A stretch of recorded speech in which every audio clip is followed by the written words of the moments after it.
하나님께서 오늘 우리에게 주시는 말씀을 보겠습니다. 누가복음 15장 25절부터 32절에 있는 말씀입니다. 신약 122쪽에 누가복음 15장 25절부터 32절에 있는 말씀입니다.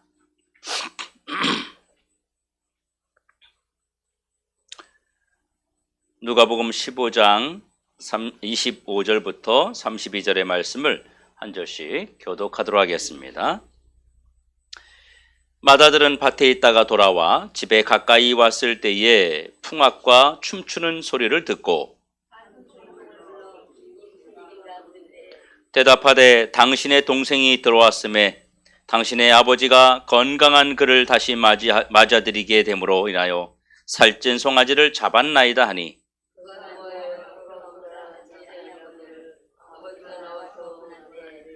아버지께 대답하여 이르되 내가 여러 해 아버지를 섬겨 명을 어김이 없거늘 내게는 염소 새끼라도 주어 나와 내 벗으로 즐기게 하신 일이 없더니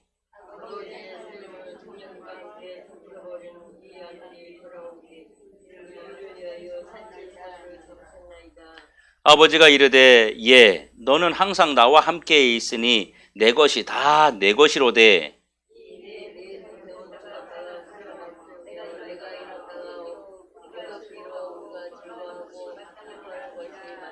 아멘. 할렐루야. 주님의 이름으로 환영하고 축복합니다. 얼굴 표정을 좀 밝게 하시지요. 제가 웃기게 생겨야 되는데 웃기게 안 생겨가지고 표정들이 이렇게 좀 엄숙해진 것 같아요. 우리 옆에 분하고 한번 인사할까요? 자, 행복하세요.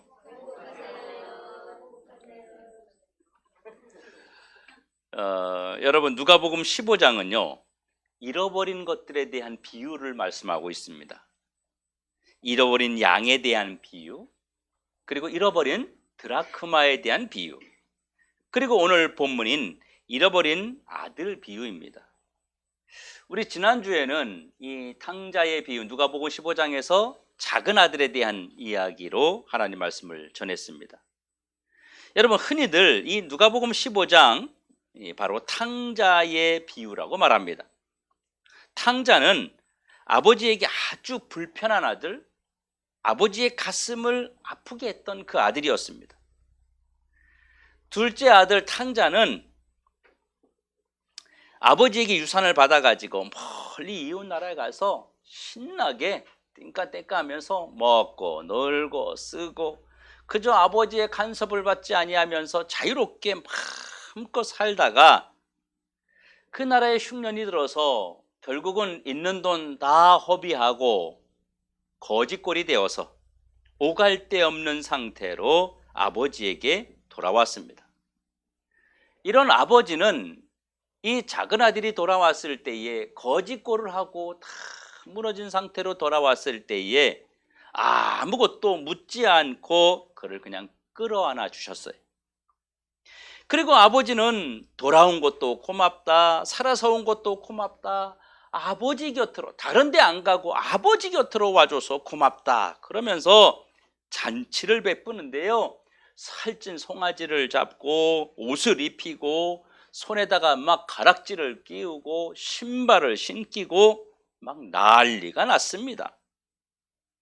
얼마나 성대한 잔치가 벌어졌는지 이 잔치 소리가 동네방네 다 퍼져서 소문이 날 정도로 아주 성대한 그런 큰 잔치를 벌여주었어요. 그런데 이 탕자 이야기의 마지막을 무슨 이야기로 마무리하냐면 첫째 아들, 이 큰아들에 대한 이야기로 마무리를 합니다. 오늘 성경에 나오는 탕자의 아버지, 첫째 아들의 아버지와 둘째 아들의 아버지는 바로 우리에게 이 시대에 하나님을 의미하는 것입니다. 여러분 첫째 아들, 큰아들이 들에 나갔다가 일을 하고 집안에 들어왔는데 집에서 막 풍악 소리가 울려 퍼지는 거예요. 하지만 이 동생의 환영잔치를 대하는 이 큰아들의 반응이 좀 예사롭지 않습니다. 큰아들이 집 안으로 들어가지 않고 밖에서 집 안에 있는 종을 불러냅니다. 이리 와봐라. 그리고 풍악 소리가 들리는 이유를 물어봅니다. 우리 집안에 뭔 일 있냐? 왜 이렇게 풍악 소리가 많고 사람들이, 손님들이 이렇게 많으냐? 물었어요. 여러분, 이런 상황이면 집으로 들어가서 상황을 파악해야 되는 것이 일반적이지 않겠습니까? 그리고 큰아들은요, 그 종에게 어떤 이야기를 듣고 나서 아주 거세게 분노합니다. 아니, 어떻게 이럴 수가 있느냐는 말이에요. 나갔던 동생이 돌아온 것을 반기기는커녕 불평하기 시작했어요. 그리고 집으로 들어가지 않았어요. 동생의 귀한, 동생이 다시 집으로 돌아온 것에 대해서 환영하기는커녕 외면해버립니다. 지금 자기 동생이 창녀와 더불어서 재산을 다 탕진하고 돌아왔다는 거예요. 개선장군이 아니에요. 성공하고 돌아온 그런 아들이 아니고 실패자가 돌아온 거잖아요. 어떤 의미에서는요, 사실은 실패자로 돌아온 게 아니고 이 큰아들 입장에서는 누가 돌아온 거예요? 재산을 탕진한 아들이 돌아온 거예요. 그러니까 이 큰아들 입장에서는 집 나갔다가 돌아온 작은 아들을 받아들이지 말아야 된다는 생각을 가지고 있는 거예요. 그런데 이 작은 아들에 대한 환영잔치가 열렸기 때문에 나는 이거 용납할 수 없다. 나는 이거 받아들일 수 없다. 나는 이거 인정할 수 없다. 그래서 집 안으로 안 들어가고 있는 거예요. 어떤 면에서 큰아들의 분노는 심정적으로 사실 우리는 이해가 되기도 합니다. 큰아들은 시간이 지나면서 더욱 큰 분노를 막 쏟아내기 시작했어요. 그래서 결국은 아버지가 대문 밖으로 나와서 큰아들을 이제 설득해 보지만 변하는 것이 없습니다. 얘야, 네 동생이 살아서 돌아왔다. 우리 같이 함께 가서 살아서 돌아온 그 동생을 좀 위로해주고 함께 하면 안 되겠니? 이러는데도 이해할 수 없는 것은 집을 나가서 재산을 탕진하고 돌아온 동생은 싫고 밉더라도, 그렇다 치더라도 아버지가 나와서 자신에게 설득을 하고 있다면 동생은 꼴 보기 싫지만 그래도 아버지 설득에 알았어요, 이러고 들어가야 되는 게 상식적이고 보통이 아니겠습니까? 그런데 아버지가 무슨 잘못을 했나요? 여러분, 이 큰아들은요, 큰아들의 모습을 어떻게 여러분 생각하세요? 아버지에게 막 분노를 쏟아냅니다.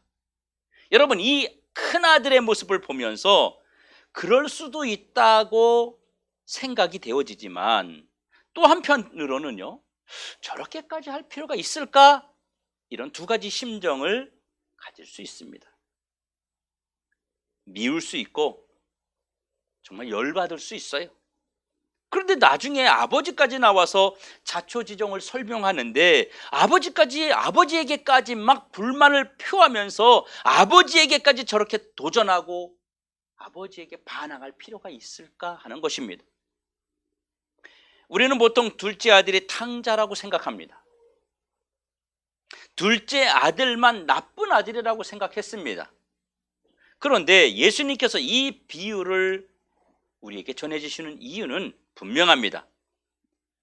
집을 나갔다 돌아온 작은 아들뿐만 아니라 아버지와 함께 집 안에 있었던 큰 아들 또한 아버지를 떠난 자, 다시 말해서 두 아들 모두가 탕자라고 하는 사실을 깨닫게 하시려는 것입니다. 큰 아들은 집 안에 있었던 탕자입니다. 몸만 아버지와 함께 있었을 뿐 그의 마음은 아버지를 이미 떠난 자였어요. 작은 아들은 아버지의 재산을 가지고 탕진한 탕자고, 큰 아들은 아버지의 심정을 외면하고 자신의 몸만 아버지와 같이 있었을 뿐 실제로 큰 아들도 아버지를 떠난 자는 마찬가지였습니다. 그리고 이 큰아들은요, 아버지가 집안에서 누리게 하신 그 행복을 다 잃어버린 아들이었습니다. 자기가 누릴 수 있는 최고 행복의 장소인 아버지 곁에 있는 것이 자기가 누릴 수 있는 최대의 축복인데, 아버지와 함께하면서 아버지가 자기에게 보장해 준 그 행복을 누리지 못했던, 행복을 빼앗겼던 불행한 인생이라는 것입니다. 이 큰아들은 행복 덩어리 옆에서 축복의 단지를 끌어안고 불행한 인생을 살았던 그런 사람이었습니다. 이것은 오늘 본문 31절에 우리에게 가르쳐주고 있습니다. 아버지가 이르되 예, 너는 항상 나와 함께 있으니 내 것이 다 네 것이 아니냐. 큰아들이 이렇게 자기에게 주어진 행복과 자기에게 주어진 축복의 시간들을 누리지 못한 것은요, 아버지에 대해서 잘못된 오해를 하고 있었기 때문입니다. 큰아들은 이런 생각을 했어요. 아버지는 나에게 아무것도 안 주었다고 생각했어요. 아버지는 내게 준 것이, 나에게 해준 것이 아무것도 없다고 생각했어요. 그래서 이렇게 말합니다. 내가 여러 해 동안 아버지를 섬기면서 아버지의 명을 내가 어긴 적이 있습니까? 아니, 그런 나에게는 염소 새끼 한 마리라도 주어가지고 네 친구들을 불러서 맛있게 먹어라, 이렇게 하신 적이 있습니까? 이렇게 말하는 거예요. 이 큰아들의 잘못된 생각이었습니다.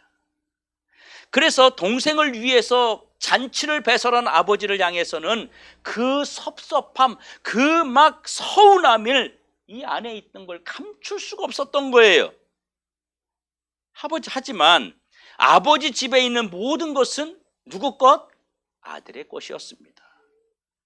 아버지가 누리도록 주신 선물임에도 불구하고 그것을 잊어버리고 있었던 겁니다. 그는 모든 것을 가진 자였으나 아무것도 누리지 못한 자였습니다. 모든 것을 누릴 수 있었으나 바라만 보았을 뿐 아무것도 누리지 못한 불행한 삶을 살았던 아들이었습니다. 사실은 아버지는요, 아무것도 주지 않은 게 아니에요. 아버지는 큰아들에게 전부를 주었어요. 마음껏 먹고 마음껏 누리고 마음껏 자기 것처럼 사용할 수 있는 그 권리를 주었어요. 그런데 이 아들은요, 아버지가 자기에게 주신 이 엄청난 복을 깨닫지를 못한 거예요. 못 깨닫고 사는 거예요. 알지 못한 거예요.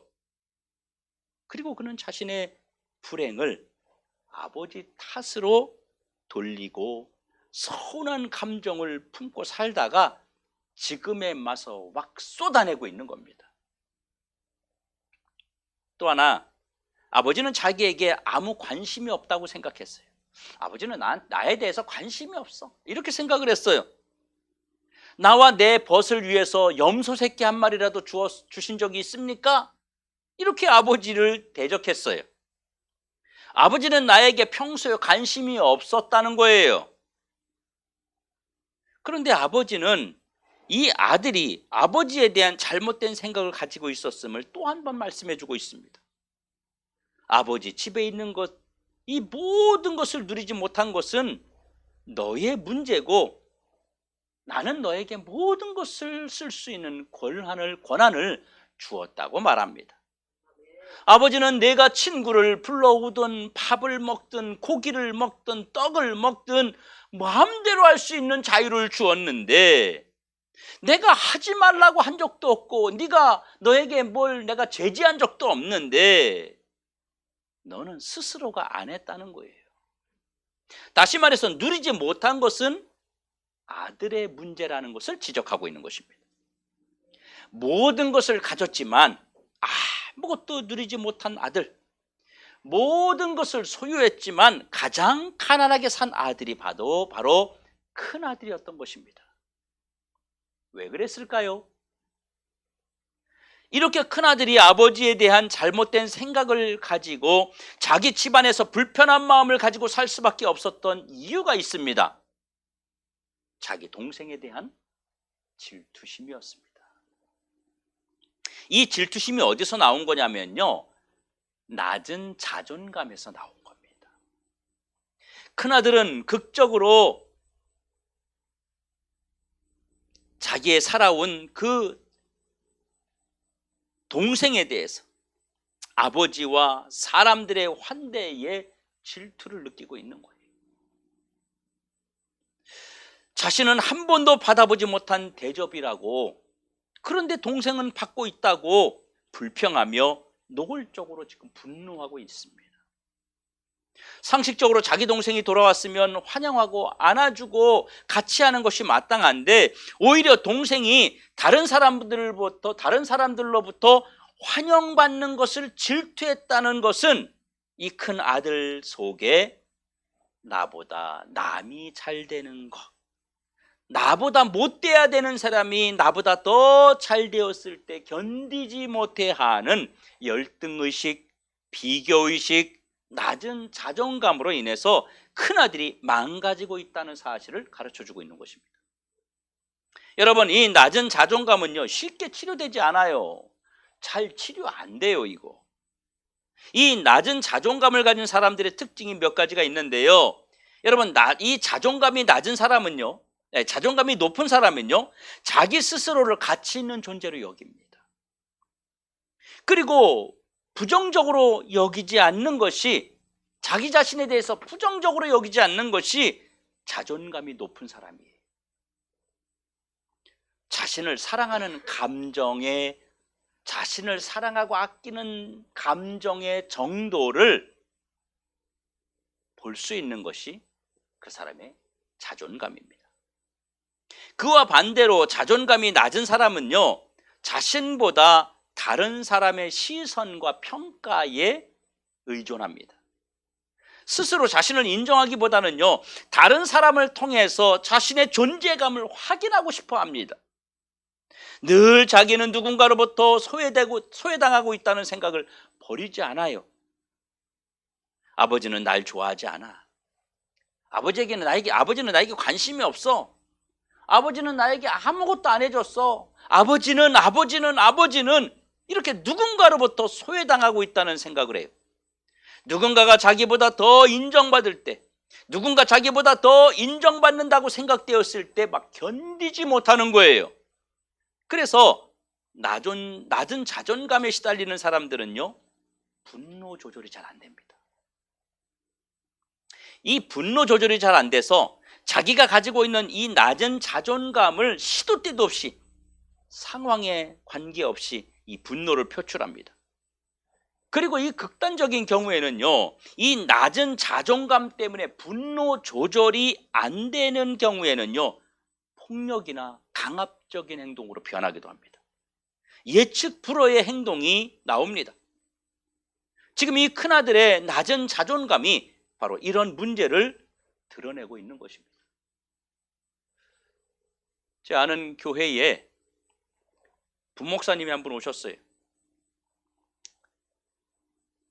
근데 이 목사님을 딱 한 주일 딱 주일을 맞이하고 보냈습니다. 이 뭐냐면, 다른 사무실에 있는 다른 부교역자들이 사역을 못 하겠다는 거예요. 사역을 못 하겠다는 거예요. 왜 그러냐 그랬더니 이분이 갑자기 변해서 막 분노 조절이 안 되는 거예요. 막 화를 내고 아무것도 아닌 일에 사역자들이 다 사역을 못 하겠다는 거예요. 다 이 목사님한테, 난 저분하고는 도저히 같이 있을 수가 없다. 본목사님의 전도사님들이 다 그러는 거예요. 그래서 이 목사님이 주일날 딱 하루 지나고 불러서 3개월치 사례비를 주면서 가시라고, 우리 교회하고는 안 맞는 것 같다고 보냈어요. 그리고 그 교회 그 남편 목사님, 부목사님 사모님에게 전화해서 사모님, 우리 교회하고 좀 안 맞는 것 같습니다. 그래서 사임하시라고 이렇게 했습니다. 이렇게 이야기하니까 그 사모님 얘기가, 목사님 아셨어요? 이렇게 얘기를 하더래요. 뭘 알아요? 우리 목사님이 분노 조절 장애입니다. 너무 자존감이 낮아가지고 뭐 어떤 그런 모습을 보면 막 견디지를 못하고 어느 교회 가서도 지금 견디지 못하는 상황입니다. 이렇게 이야기하더라는 거예요. 여러분, 이거는요, 목회자라고 자존감이 높은 게 아닙니다. 또 가난하고 없게 산다고 자존감이 낮은 게 아닙니다. 우리 스스로를 내가 어떻게 여기느냐에 따라서 우리는 달라지는 것입니다. 하나님이 나를 그렇게 무가치한 자로 만들지 않았다는 사실을 여러분 기억하시기 바랍니다. 여러분, 이 낮은 자존감은요, 정말로 우리 인생을 망가뜨리는 겁니다. 다른 사람의 행복을 함께 기뻐해야 하는 것이 이 행복한 사람들의 특징이에요. 행복한 사람들 여러분 주변에 잘 보세요. 남이 무슨 좋은 일이 있었다라면 막 내가 더 좋아가지고 막 기뻐해주고 그 사람 행복하게 살아요. 그런데 남이 잘 되는 것을 뒤에 가서 시기하고 질투하고 막 불평하고 막 안 됐으면 좋아하고 망했으면 좋아 고소해하고 이런 사람들은요 결코 행복하지 않습니다. 행복하지 못한 사람은 다른 사람의 행복을 시기하고 질투하고 깨트리며 살려고 합니다. 사실 오늘 성경에 나오는 큰아들은요 동생조차도 품을 수 없는 불행한 삶을 살고 있는 자입니다. 다른 사람의 행복이나 기쁨을 시기하고 질투하는 바로 못난 탕자였던 것입니다. 그리고 큰아들은 인생 행복 비결이 두 가지가 있는데 이 인생 행복 비결 두 가지를 다 잃어버린 자였어요. 뭡니까? 하나는 지금 자기가 누리고 있는 모든 것이 아버지의 은혜라고 하는 사실을 잃어버렸습니다. 내가 지금 아버지의 은혜 속에서 아버지가 주신 은혜 안에서 내가 살고 있다는 것을 잃어버렸어요. 내가 그 은혜 속에 살고 있다는 것을 깨닫게 되면 어떻게 돼요? 기쁘게 살고 감사하며 살게 됩니다. 또 하나는 아버지가 내게 주신 이 모든 은혜를 누릴 수 있는 권리가 있다는 것을 잃어버렸어요. 아버지의 은혜도 잊어버리고 아버지가 주신 은혜를 누리는 권리도 잃어버렸기 때문에 늘 큰아들은 허덕이면서 다른 사람들과 비교하면서 자기 인생을 망가뜨리며 살았던 것입니다. 은혜를 알면 불행이 행복으로 바뀌지만 은혜를 잃어버리면 행복한 것도 불행한 것으로 바뀌게 된다는 사실을 여러분 명심하시기 바랍니다. 사랑하는 성도 여러분, 여러분은 행복한 사람입니까? 네. 여러분이 행복하다면 행복한 이유가 뭡니까? 돈이 있어서 행복하세요? 아니면 내게 그럴싸한 자리나 명예가 있어서 행복하세요? 그것도 아니면 내 주변에 좋은 사람들이 있어서 여러분 행복하세요? 정말로 내가 행복하다면 행복의 이유가 뭡니까? 뭐 때문에 내가 행복을 누리며 살아가고 있습니까? 내가 정말로 행복하다면 이 행복을 여러분 다른 사람과 누릴 수 있어야 돼요. 함께 나눌 수 있어야 돼요. 어떤 사람은 나는 행복한데 내 행복을 다른 사람과 나누기 싫어하는 사람들이 있어요. 나만 행복해야 돼. 다른 사람과 나누는 게 너무 싫은 거예요. 나만 행복해야 되는데 내 옆 사람도 행복한 게 그러면 자기하고 비교가 되기 때문에 싫은 거예요. 자기만 행복해서 자기만 좀 돋보였으면 좋겠다는 것이죠. 또 이런 사람도 있어요. 나는 행복하지 않아요. 그리고 다른 사람이 행복한데 이 행복한 사람들 속에 들어가서 같이 행복을 느끼는 것도 싫어하는 사람이 있어요. 우리는 내 행복을 나눌 줄 알아야 됩니다. 그리고 내가 행복하지 못하다면 행복의 길로 행복한 삶을 찾아서 적극적으로 내 삶을 바꾸어 보려고 하는 용기가 분명히 필요합니다. 더 심각한 것은요, 내가 다른 사람의 행복을 바라보는 시선입니다. 다른 사람이 행복할 때 박수 쳐줄 수 있습니까? 아니면 다른 사람이 행복할 때 여러분은 시기하고 질투하는 사람입니까? 이 세 가지 모습을 한번 여러분 돌아보시기 바랍니다. 나는 어디에 속한 사람인가? 행복한데 나눌 수 없는 것인지, 행복하지 않은데 함께 할 수 없는 것인지, 다른 사람의 행복을 보면서 박수 쳐줄 수 있는지, 이것이 다 우리를 불행하게 만드는 요소들입니다. 특별히 여러분의 가까운 가족이나 형제의 행복을 여러분은 어떻게 바라보고 있습니까? 우리나라 옛 속담에 그런 말 있잖아요. 사촌이 땅을 사면 뭐한다? 배가 아프다. 여러분 그런 거 경험해 보셨어요? 그런 감정 경험 안 해보셨어요? 저는 경험해 봤어요. 저는 경험해 봤습니다. 제 사촌 동생이 저하고 동갑이거든요. 나이 차이, 생일 차이가 있어요. 그런데 어릴 때인데도 걔가 나보다 칭찬을 받으니까 내가 시기가 나더라고요. 이 감정을 제가 지금까지도 잊을 수가 없습니다. 그 감정이 나에게 있더라는 거죠. 그때의 그 생각을, 그때의 그 그건 죄악이라고 생각하지 않았어요. 그냥 뭐 당연한 거라 생각했어요. 그런데 가끔 그때 생각하면 제 자신을 찌릅니다. 나도 못된 인간이구나. 나쁜 놈이구나. 여러분, 우리나라의 그런 속담은 여러분 잘못된 겁니다. 형제가 잘 살면 고마워해야 돼요. 형제가 잘 되면 함께 기뻐하고 축하해 줘야 되는 것입니다. 이것이 바로 그리스도인의 모습입니다.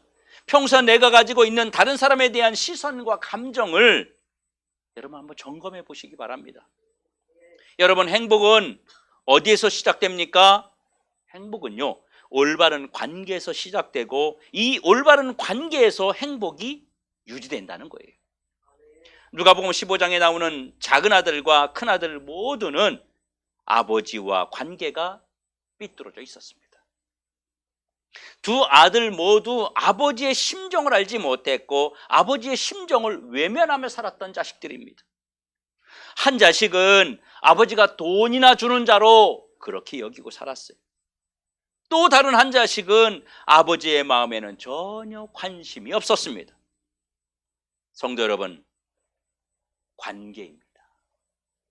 하나님과 나와의 관계가 제대로 된 관계가 되어질 때 우리는 더 많이 행복해질 수 있습니다. 오늘 본문에 등장하는 아버지는 바로 우리 하나님을 말하는 것입니다. 하나님과의 관계가 삐뚤어지면 여러분 행복할 수 없습니다. 사람과의 관계가 삐뚤어져도 행복할 수 없어요. 여러분 가끔 그런 분 있잖아요. 교회에 와서는요 아주 신앙이 좋은 것처럼 교회에서는 팔딱팔딱 뛰어요. 진짜 대단한 열정을 보이는데 사람들과의 관계에서는 아주 소극적이고 사람들과의 관계가 잘 안 되는 분들이 있습니다. 절대로 행복할 수 없습니다. 인간이 행복해지려면 하나님과의 관계, 사람과의 관계, 그리고 물질과의 관계, 이 세 가지의 관계는 언제든지 우리가 이 땅에 살아가면서 공존해야 됩니다. 똑같은 비율로 공존해야 돼요. 나는 하나님과의 관계가 좋기 때문에 사람과의 관계는 그렇게 중요하지 않다라고 생각하는 사람들이 있어요. 잘못된 겁니다. 하나님하고의 관계도 좋아야 되지만 사람과의 관계도 좋아야 되고 물질관을 바라보는 관계도 좋아야 됩니다. 여러분 나를 향한 아버지의 심정을 여러분 회복하시기 바랍니다. 하나님은 자녀된 내가 행복하기를 원하고 계세요. 한국 사람들의 행복 지수는요, 이 여론조사 기관 입소스가 발표한 세계 행복 2023 글로벌 해피니스 2023 보고서에 따르면요, 한국 사람들의 행복 지수는요 57%라는 거예요. 32개국을 조사하는 건데 32개국 중에 31등입니다. 우리나라가. 이 조사 대상에 오른 그 32나라의 평균 행복 지수가 평균적으로 73%입니다. 그런데 우리 한국은요 57%에 그쳤습니다.